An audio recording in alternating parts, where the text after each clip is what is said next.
All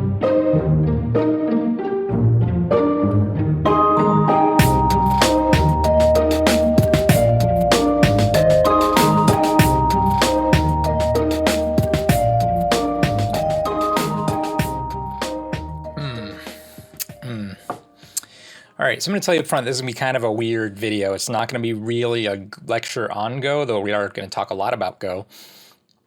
First, this video is going to be a bunch of different things, I guess, just including some things you guys normally can't see, and just address some things about the Nick Sibicky Go Lectures channel in general that, you don't necessarily normally talk about. It's going to be a little bit meta.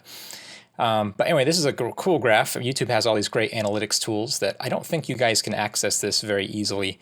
I think you can sort of get to distill this information from other sources on the internet, but I don't think YouTube will actually let you see it directly. So I thought I'd post it here on this video.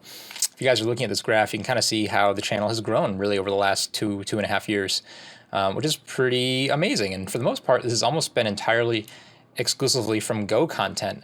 I do occasionally post, like every summer, my top 50 board games video, or occasionally post a video related to Kingsforge or something like that. But for the most part, you're looking at Go. I mean, how much Go people are watching.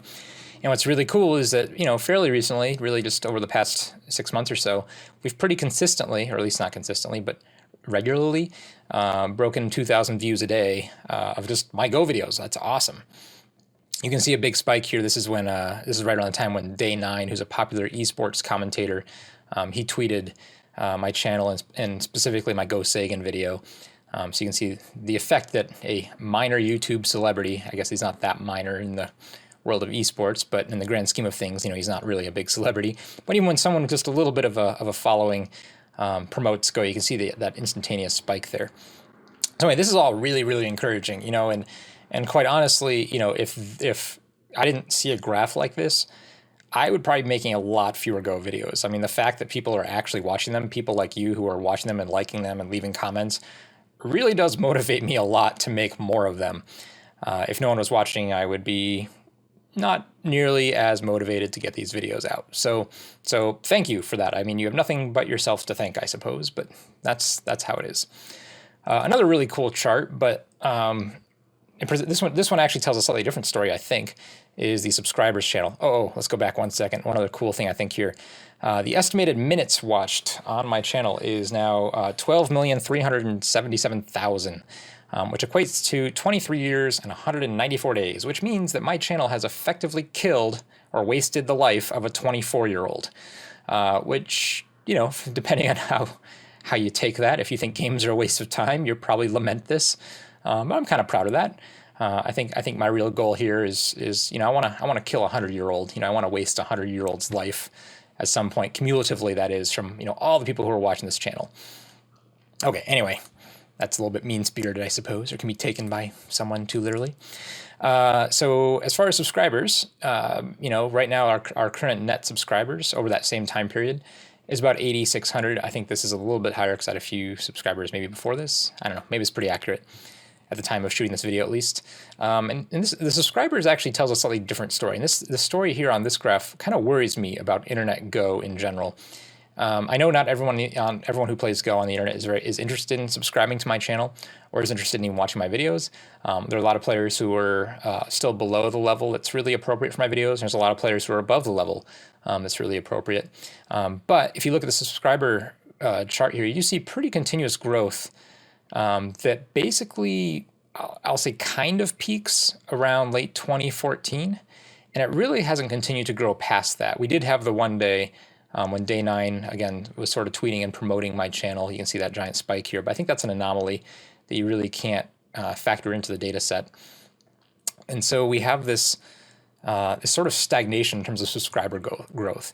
And why would this be, especially when the views video just seems to be continuously growing, at least in, grow, plateau, or growth, consolidation. Why would this have plateaued so much more readily? And you might argue, well, number one, we're still seeing the same growth and plateau kind of pattern. We just see some outliers, like this whole month, I guess, for some reason was an outlier. We have this early spike. Certainly this is an outlier, but you can still kind of see this could be growth and consolidation. But I'm also starting to think that, as far as English-speaking Go players who would be interested in my videos, i.e. between, levels 20Q and 1Q, there aren't that many of them. We're dealing with a fairly finite number of things. So it's sort of like a peak oil kind of concept where we're, at some point we are going to run out of English-speaking Go YouTube watchers. And that's a problem. And so this is where I want to count on you guys, and I'll point at the camera to make it very dramatic. You guys all need to be sort of apostles of Go. You need to be advertisers for Go. You need to be Go promoters and really helping the spread of this game, because to me, it's all too clear that there really might be this very, very finite number of Go players, English-speaking Go players, that have already found all, maybe not all, but much of the great Go content that has already been created in their language. And I want to change that. I really do. Day 9, who I've mentioned before, we've actually been talking a little bit about some other ways to make Go, or at least expose Go to the wider gamer community. So we're working on some techniques and things for that, but nothing's really concrete yet. So, don't hold your breath too long. But I think it has to be kind of a grassroots thing where if you like Go, if Go is a game you like to play, and you really do see it as one of the premier games, one of the best games, one of the games that's best for our culture, best for our brains, best for our sense of what a game can be, you need to, and this is again, you with the capital like pointy finger, needs to go out there and proselytize Go to the greater, community, whatever kind of community you're playing in. So I urge you, please do that. Go and spread the good word of Go any way you can. Go play it at coffee shops, go play it in bookstores, go play it wherever they'll let you play it on the internet. Certainly if you're on Reddit, things, share Go links, build the community, visit your local Go club. If you don't have a local Go club, found a local Go club, and start teaching people. This really is a cultural medium that is worth spreading and I think proliferating throughout our culture. So please, continue to expose more people to Go. It's such a great game. It'd be a shame not to. Okay, I want to take another few minutes here, go in a slightly different direction with talking about my YouTube channel. I do want to make part of this video just sort of like a little bit of a best of kind of thing, and just sort of remind you guys of some videos that might be really useful. As you can see, over the last really almost quite a year, we've actually had a lot of new subscribers. Most of the subscribers in the channel have come from last year, and that means that a lot of you might not actually have seen a lot of my video content, and I think I've produced a lot of content at this point. Just a lot of different things on a lot of different topics. I mean, now there's over 115, Nick Sibicky Go lectures officially on the channel. And I kind of wonder actually how many do you think you've actually seen? And if you want to leave a comment and just give me a number, like how many of those do you think you've seen? I'd love to hear that feedback. Obviously you've already made it 7 minutes and whatever change into this video. If you've already watched 7 minutes of this video, you've probably watched a lot of them because, if you're just clicking on this channel for the first time, you're probably not interested in watching a video like this. So anyway, but do tell me like how many you personally think you've seen. But here I am. This is my little best of series. Some things I want to emphasize. Number one, I've got I think 4 or 5 videos about shape. And if you haven't watched any of them, I think actually learning to recognize shapes and knowing what's good shape and what's bad shape are really, really paramount to reading quickly and improving your Go ability, especially when it comes to speed. I was playing a couple games with Janice Kim a few years ago, who's a sort of American-born, half Korean pro, who also was on the pro poker tour for a little while. But she said, well, she likes to play blitz games, just for fun, like on her own free time. And she said, well, it just comes down to shape. So if you're really good at shape, you can play Go very quickly. So here's just 2 videos. It's number 51, my good shape workshop, and number 88, how to make better shape. I think both of these are really, good videos for emphasizing why shape is important and how it can actually affect your game. I'll be putting up little links to these in the video that'll open up in a new page. So if you see any of these videos that I'm talking about right now and you just want to watch it later, just click on the link. It'll open a new tab. You can pause the video, come back to this one, and keep watching, or go to watch the shape video as soon as this video is done. So I think those 2 are really cool. Let's if we want to, it looks like I'm flicking someone off there, but that's not my middle finger. That's good. I was kind of worried for a second. I just glanced at this screenshot here. Traditional opening theory, right, is always good. We talk about this a lot in a lot of my earlier videos. We don't really deal with it as much in the last maybe 30 or 40 lectures. But if you're a relatively new subscriber, you probably haven't actually heard me talk about traditional opening theory quite as much. So, hey, go back and watch number 42, the traditional opening theory video. Definitely. Two really hard mid-game topics for a lot of players is the idea of invasions and reductions. And, 60 and 63 here are really good videos for you just to go and experience. If you don't know, like, common invasion points, check out the Invasions Workshop. I know some of you guys don't like the workshop videos as much. You'd much prefer me at the big board, sort of demoing things, or even maybe, doing, watching me play a game on Taijin. But I think these more intimate videos where we actually take the camera and put it over the boards on the table are really valuable too, because it puts you more, I think, in the first person perspective, where you're working harder to find the key points on the board. I think it's just like a psychological effect. So please, don't just skip them because you don't see me in the video. Though the reduction video, of course, is a more traditional lecture kind of video where you go over common reduction points and shapes. So those are both really good, 60 and 63.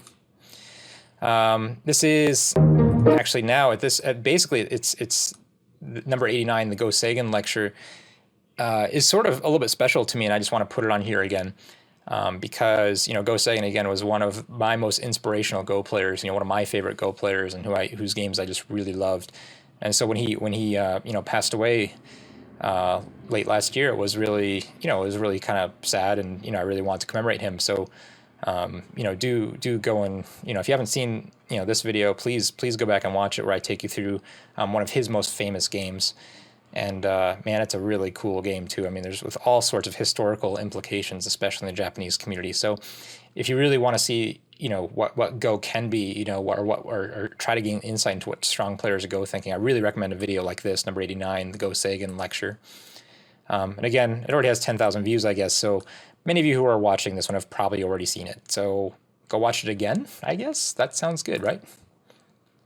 All right, and many of you know that I'm recording a lot of these lectures at the Seattle Go Center, where there are other classes and other Go teachers there, and I've recorded a series. I mean, not a series, I guess just a number of videos with some of the other teachers where the two of us just play a game. And I got number 46 here with Andrew Jackson, Dawn Level Showdown, and number 82 was the rematch.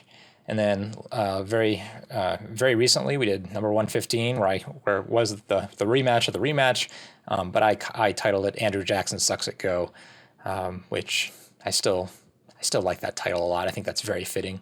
But there's also number 79, which was completely black screen, apparently. Myself into a whole bunch of trouble that I should have never gotten myself into, and you kind of get to watch me try to get out of it. So do check those out. Those are really fun. And then the last video on my sort of little miniature best of list here was number 28, what I really like about Go. And this is just sort of, it's more philosophical. It's an hour long. There's not really anything you're going to learn about how to get, or like a new shape or a new Joseki or anything that's going to make you immediately a better Go player. But it's really just what I really like about Go. What do I personally get out of playing Go? So this is also certainly one of the more special videos for me. And I do apologize for any quantum physicists out there. Apparently I butcher, particle theory in it, some of my analogies.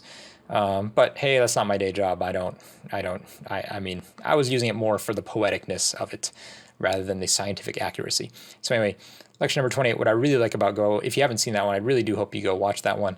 Going back to my original idea of, you guys have to go out and proselytize Go. This is a really good video that I think that will help sponsor that, or not sponsor that. What do you call it?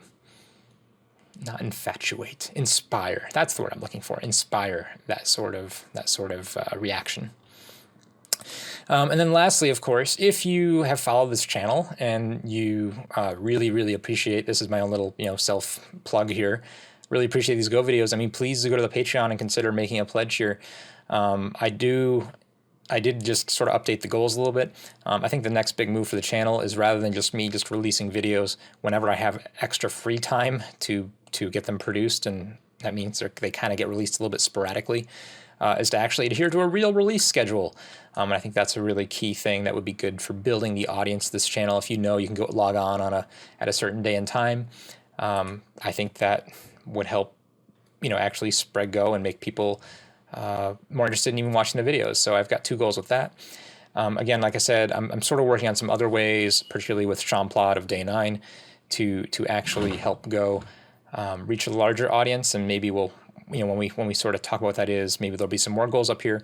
But like I said, between the Patreon and your likes and your comments and just the number of views on the channel as a whole, like all this stuff is are elements that make me keep wanting to make these videos and do these lectures, because about every 3 months I probably have like a little personal crisis where I'm like, oh, I don't really have time for this, and I gotta do all these other things in life, and oh, maybe I'll just put the Go stuff on hold for a little while, and then someone writes me a really nice comment, I'm like, oh, I can't quit now, and it just gives me so much more positive motivation when you guys are interacting with all this stuff. So if you all decide collectively to not like a video or dislike everything and stop watching and withdraw all your money from Patreon, I'll still be I'll still want to make these videos, but yeah, the frequency and the quality of them is probably going to go way down. So I'm hoping that doesn't happen. So please, do spread the word about Go. Do support this channel in any way you can, and I hope you're excited to keep learning and playing more Go in your own life. Thanks, guys.